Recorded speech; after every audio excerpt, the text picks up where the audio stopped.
Magandang umaga mga kababayan and welcome back to my YouTube channel, Pinoy Vlogger Videos. Ito din sa pinaka-baywalk ng Mall of Asia. Yan. Oras po natin ay 7:30 in the morning. Pero update lang tayo dito mga kababayan sa may ongoing reclamation project ng SM Marketing. Dito po mismo sa likod ng Mall of Asia kung saan tuloy-tuloy yung ginagawa na pagtatambak ng buhangin.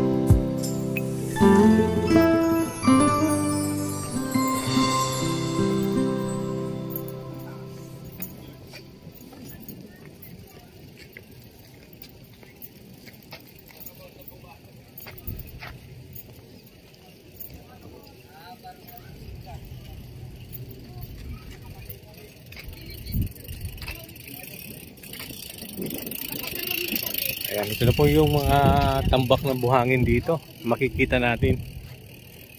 Ayan, napakalapad na. Medyo mataas na rin, ano, yung pinakatambak. Yung may nakikita tayong barko ron, no, sa may bandang unahan. Kung saan nagbubuhos ng buhangin.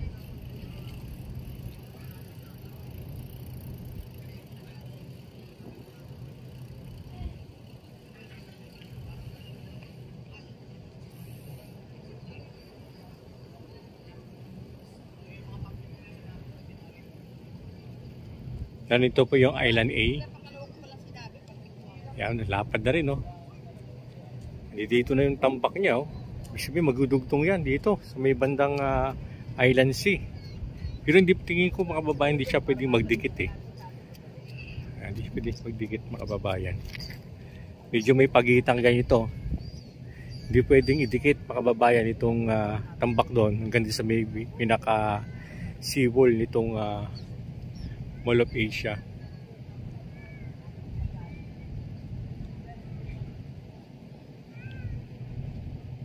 Kadalasan mga kababayan, halos madaling araw yung ginagawa nilang pagtatambak ng buhangin dito. Kaya ito nga na-timingan natin, mayroon tayo nakita isang barko kung saan yun nga, sa gitna na siya, oh, ng pagitan nitong Island A at Island C, sa pagitan kung saan nagbubuhos siya nga ng buhangin dyan. Ayan. Ito yung Island A, malapad to eh. Kasi itong Island A, umahapot siya ng 120 hectares. Bali ang kabuuan ng Island A, Island B at saka Island C, ito ay umaabot ng 360 hectares. Kaya bawat island ay umaabot ng 120 hectares. Itong Island A, ito yung minumpisahan eh. Ito yung una eh. Kaya ito medyo malapit-lapit na matapos to. Itong Island na A na ito, yung nakikita natin dito. Ayan. Yan po yung mga tambak ng buhangin dito.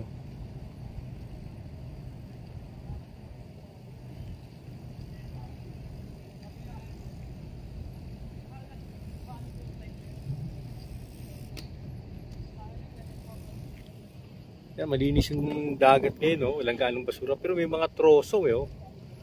May mga nakikita yung ano, malaking kahoy na napadpad dito.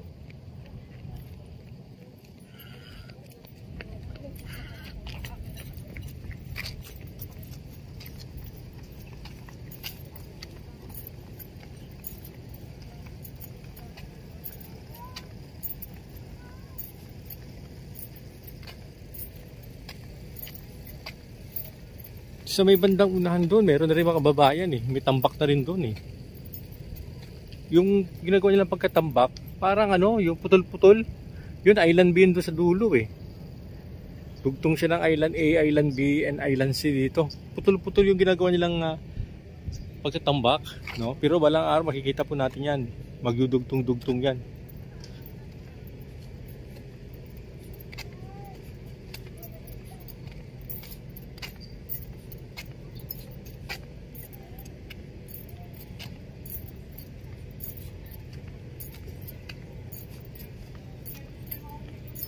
Dito sa umaga talaga marami tayong mga kababayan ditong namamasyal. Karamihan yung mga nag-jogging, nagbo-walking, pati mga bikers na rin mga kababayan.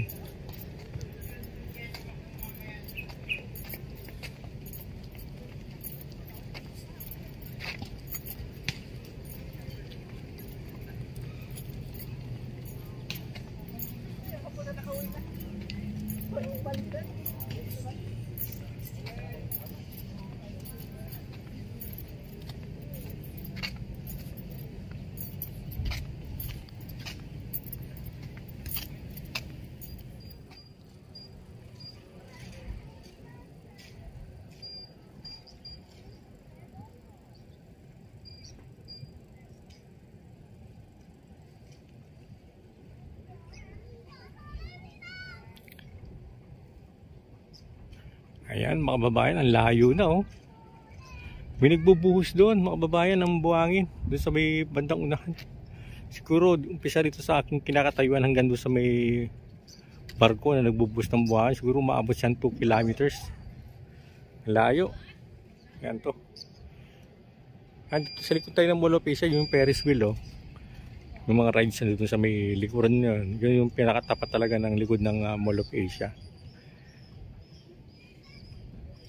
Yan, ito na po yung napakalawak na tambak ng buhangin dito. Napakabilis lang, no?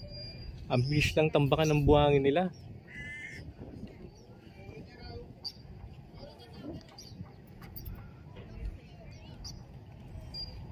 Dito nila makikita na yung likuran eh, oh. Yung huling update natin mga kababayan, nung last week pa eh. Kaya bumalik tayo dito para every week ito paano makapagbigay tayo ng update sa inyo kung ano nangyayaring reclamation nangyayari dito sa may reclamation project dito sa may Mall of Asia. Ito mga kababayan, expansion ano, ng Mall of Asia na umaabot ng 360 hectares. Siguro nakikita natin yan balang araw eh. Maabutan pa natin yung pagkatayo ng mga building dito at magiging magandang pasyalan to mga kababayan.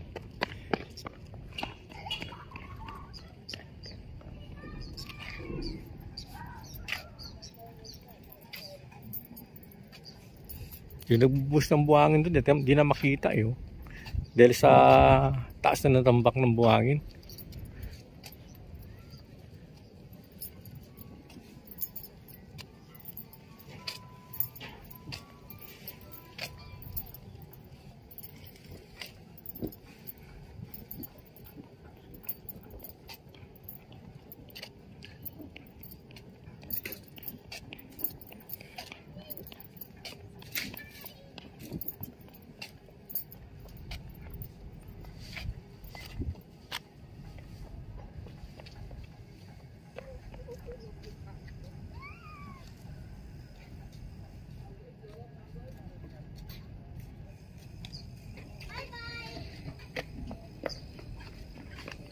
Ayan mga kababayan, hanggang dito na muna ang ating update dito sa may Manila Bay Reclamation Project. Ayan, kung bago lang kayo sa aking channel, huwag natin kalimutan na mag-like at mag-subscribe na rin at click na rin natin ang notification bell para gawing updated tayo sa ating ginagawang mga upload video kagaya po nitong update natin sa may Manila Bay Reclamation Project.